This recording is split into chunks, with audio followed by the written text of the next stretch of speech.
जय श्री राम दोस्तों।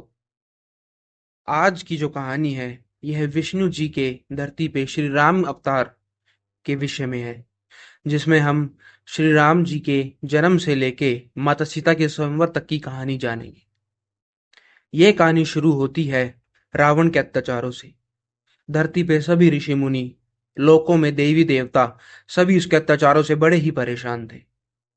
धरती पे पाप बढ़ता ही जा रहा था। फिर सारे देवी देवता विष्णु जी के पास आते हैं और कहते हैं कि धरती पे ऋषि मुनि और सारे जीव अभी सभी बहुत परेशान हैं।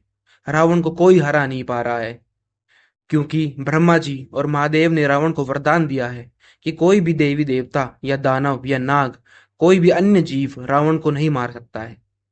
वो अपने अहंकार में डूबा हुआ है। तभी महादेव भी वहां आ जाते हैं। महादेव जी विष्णु जी से कहते हैं कि जब ऐसी स्थिति आ जाए तो किसी परम शक्ति यानी अवतार का जन्म लेना आवश्यक हो जाता है।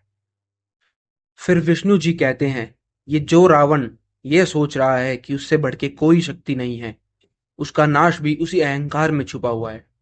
और इसी अहंकार के चलते उसने वरदान मांगते समय मनुष्य और वानर के हाथों मरने का वरदान नहीं मांगा था।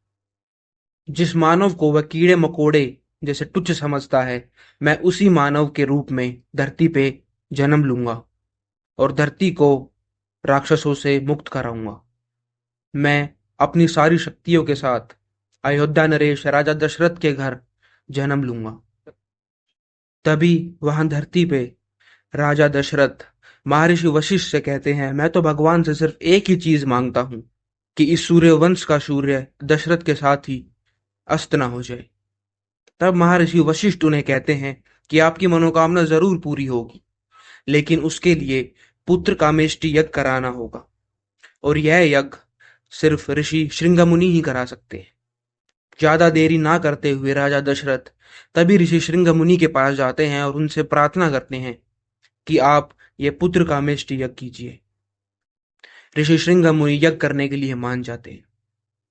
यज्ञ शुरू किया जाता है। यज्ञ के दौरान ही अग्निदेव हवन कुंड से प्रकट होते हैं और राजा दशरथ को एक खीर का प्याला देते हैं। राजा दशरथ की तीन पत्नियां थी, रानी कौशल्या, रानी कैकई और रानी सुमित्रा। यज्ञ खत्म होने के बाद राजा दशरथ खीर के प्याले में से एक भाग रानी कौशल्या को देते हैं और दूसरा भाग देते हैं रानी कैकई को। फिर रानी कौशल्या और रानी कैकई अपने अपने हिस्से में से एक एक निवाला रानी सुमित्रा को खिलाती हैं और बाकी बची हुई खीर खुद खाती हैं। उसके बाद रानी कौशल्या श्री राम, रानी कैकेयी भरत और रानी सुमित्रा लक्ष्मण और शत्रुघ्न को जन्म देती है। वो चारों बड़े होते हैं और थोड़े से बड़े होते ही उनको अपनी शिक्षा ग्रहण करने के लिए वशिष्ठ गुरुकुल भेज दिया जाता है।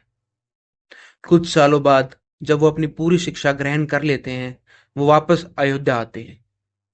श्री राम के अयोध्या लौटने के बाद ऋषि विश्वामित्र अयोध्या आते हैं, क्योंकि जहां ऋषि विश्वामित्र अपना यज्ञ करते थे वहां राक्षस उनका यज्ञ भंग करते थे। राक्षस सुबाहु और राक्षस मारीच उनके यज्ञ में हमेशा ही बाधा डालते रहते थे। यज्ञ की रक्षा करने के लिए ऋषि विश्वामित्र राजा दशरथ से श्री राम को मांगते हैं और श्री राम जी के साथ साथ लक्ष्मण जी भी ऋषि विश्वामित्र के साथ उनकी यज्ञ की रक्षा करने के लिए निकल पड़ते हैं। ऋषि विश्वामित्र के साथ जाते हुए श्री राम जी एक जगह पहुंचते हैं जहां पे राक्षसी ताड़का और उसके लड़के मारीच का कब्जा था। उस दौरान उनका सामना राक्षसी ताड़का से होता है, जिसमें श्री राम राक्षसी ताड़का का वध कर देते हैं। उसके बाद ऋषि विश्वामित्र श्री राम को दिव्य अस्त्रों की विद्या देते हैं और कहते हैं कि इस विद्या की गुरु दक्षिणा सिर्फ यही होगी कि इन अस्त्रों का कभी किसी लाचार पे उपयोग ना किया जाए।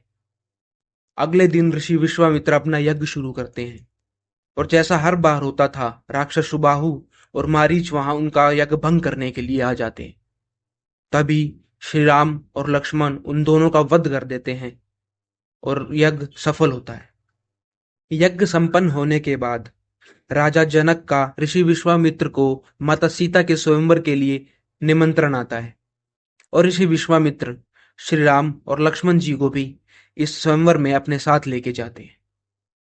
वो तीनों गंगा किनारे होते हुए मिथिला की ओर बढ़ते हैं। मिथिला के पास एक जंगल था जहाँ ऋषि गौतम का एक बंजर आश्रम था। वहां जाने के बाद ऋषि विश्वामित्र श्री राम जी को एक पत्थर की कहानी सुनाते हैं, जिस पत्थर में ऋषि गौतम की पत्नी अहल्या उन्हीं के श्राप की वजह से कैद थी। श्री राम जी उस पत्थर को अपने चरणों से छूते हैं और अहल्या की आत्मा को मुक्ति दिलाते हैं। श्री राम और लक्ष्मण मिथिला पहुंचते हैं, जहां राजा जनक उनका स्वागत करते हैं। श्री राम जी के मिथिला पहुंचने के आगे की कहानी हम पार्ट 2 में जानेंगे। धन्यवाद। जय श्री राम।